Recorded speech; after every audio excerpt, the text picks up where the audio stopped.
sein des archives, je suis responsable de l'atelier de conservation et de relure. Nous sommes engagés sur un très gros chantier d'élimination et de resserrement de documents. Je gère un petit peu l'ensemble avec d'autres collègues. On est aussi bien sur la réflexion de comment on resserre les documents que de participer avec les collègues à resserrer. Ça faisait une bonne trentaine d'années qu'il n'y avait pas eu un regard nouveau sur les fonds. Et ça nous a amené à réfléchir et on s'est rendu compte que les magasins étaient très encombrés, qu'il y avait beaucoup de choses à éliminer. Et à partir de là, on a décidé de resserrer. Alors en fait, voilà comment ça se présente. On a nos documents qui sont cotés avec un numéro d'identification propre à chaque boîte.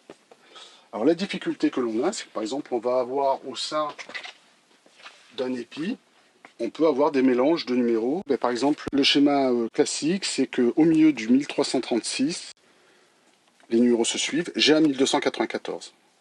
Donc si je ne suis pas attentif, j'incorpore le 1294 dans le 1336 et tout mon resserrement est faux, soit 400 mètres. Le tri s'est fait avec l'appui des archives départementales. C'est eux qui nous ont donné la ligne de ce que l'on pouvait éliminer ou pas. En sachant qu'ici, sur ce site-là, tout ce que l'on conserve, c'est ce qu'on conserve à durée indéterminée. Le principe du classement qui avait été fait jusque-là, c'était par ordre d'arrivée. Et conjointement, nous, entre collègues, et avec l'aval des archives départementales, on a décidé de créer des pôles. Là, actuellement, dans le magasin où nous nous trouvons, il va y avoir donc plusieurs pôles.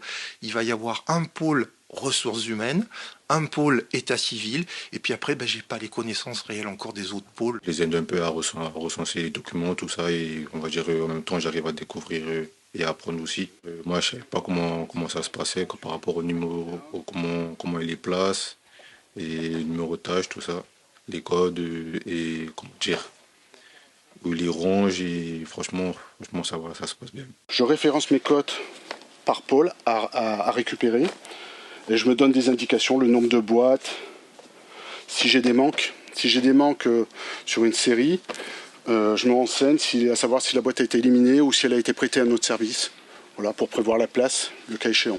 On a quand même éliminé à peu près 140 mètres cubes de documents. C'est pas mal. Et donc là, on a libéré à peu près un espace de 6 à 800 mètres, je crois, linéaire, ce qui nous permet de resserrer d'une autre manière nos documents.